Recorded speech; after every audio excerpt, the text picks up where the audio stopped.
episode of Second Chance Adoptions, we're going back in time to 2013 for one of the first animals that Animal Friends ever sponsored for spay and neuter surgery. This is the story of Alice.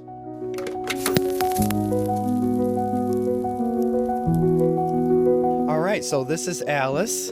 Hey Alice, how you doing? So Officer Klump, can you explain a little bit of Alice's backstory that you know of? So the backstory on Alice, so she was found in 2013. It was a wintry night. Just Officer Goodell was at home. Received a call from the sheriff's department of a dog that wandered into a barn, and the people that lived at the residence were able to trap the dog. The dog was aggressive, and they said that it was injured. So upon arrival, Justa with her late husband Fred noticed a little pit, roughly about 3 to 4 years old, highly emaciated, and just covered in blood, road rash, very, very aggressive. They were able to get her out, get her back to the shelter, and get her vetted. From there, Alice would spend about 4 months at Wyoming County Animal Control. Because of her aggression, she was very limited with working with any human or any animal. But after some hard work and dedication by Justice's son Isaiah Goodell, Ike was, after 2 weeks, able to work with Alice and get Alice to come around. And eventually, after a lot of dedication, Alice was able to socialize. And eventually, after some lifestyle changes with Ike, Alice was able to go home. To this day, in 2023, Alice is still doing well, living a great life, and has a sweet mate, as I'd like to say it, named Willow, and she is doing the best life she can possibly have. Awesome. So she was here for a while then at the animal shelter. Oh yes.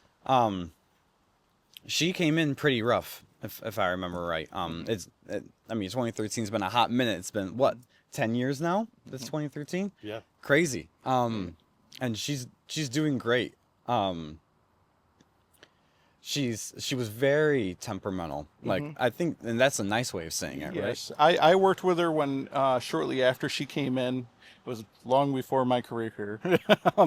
I worked with her a little bit, and I remember a specific walk that me and Ike did where we took a walk across the street, and I couldn't even make eye contact with Alice. I just had to walk alongside Ike in order to keep Alice from not wanting to attack me. And so, Ike, what got you interested in coming to the animal shelter and finding Alice and working with her? Well, obviously the animal shelter is kind of a family affair, as you know, with Mom being our dog control officer. But specifically Alice, because I've seen a lot of dogs over the years with Mom. I'm not sure what it was with her. When we picked her up that night, and we were pretty sure that my father and I, or Dad and I, helped her. We followed her over. It was real light. It was real dark out. It was real late. It was real cold, and we were pretty sure that she wasn't a dog that was going to make it. We didn't think she was going to be able to be adopted out. But that was also just the first impression. But something about when I thought to myself that she just looked like a dog that needed a chance, because she didn't look like something that meant to be aggressive, but more of afraid. I just started sitting with her, and through the bonding of her trusting me, I kind of got trusting her. And I got to be honest with you, I think she chose me more than I chose her in the long run.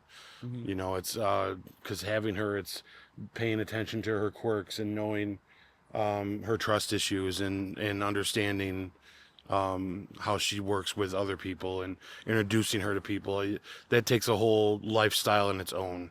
She wasn't the kind of dog for a long time that you could just, here's my dog and everybody hang out. You needed to introduce her and explain to people, don't walk fast at her. And not many dog owners out there I think are ready for that kind of thing.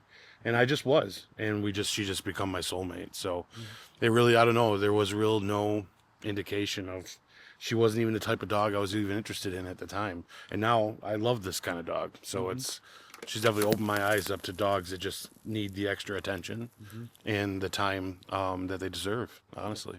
Yeah, she was deemed unadoptable when she first came to the animal shelter because of her aggression, and I believe Officer Goodell and my father had to use a rabies pole to get her out of where she was, because she was that aggressive that she would have hurt somebody, like, easily.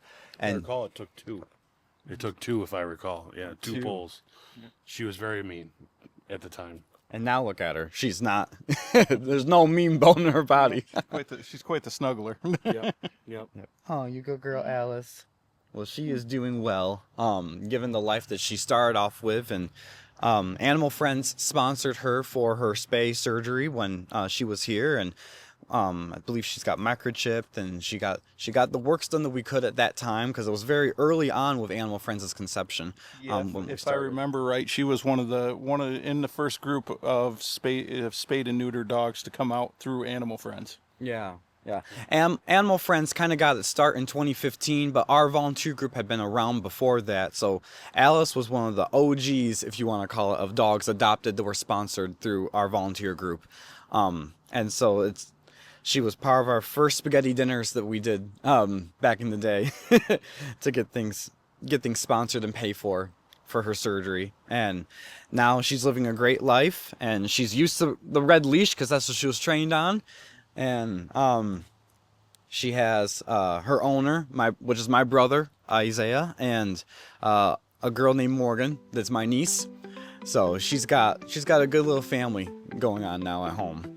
So thank you guys for coming out here and showing her story and showing her. And these are some of the stories that our group wants to see, these successful adoptions. That's why we're doing a series like this. So please follow us online and go to our website, animalfriendsofwycold.com, to see more success stories like Alice. And thank you for tuning in.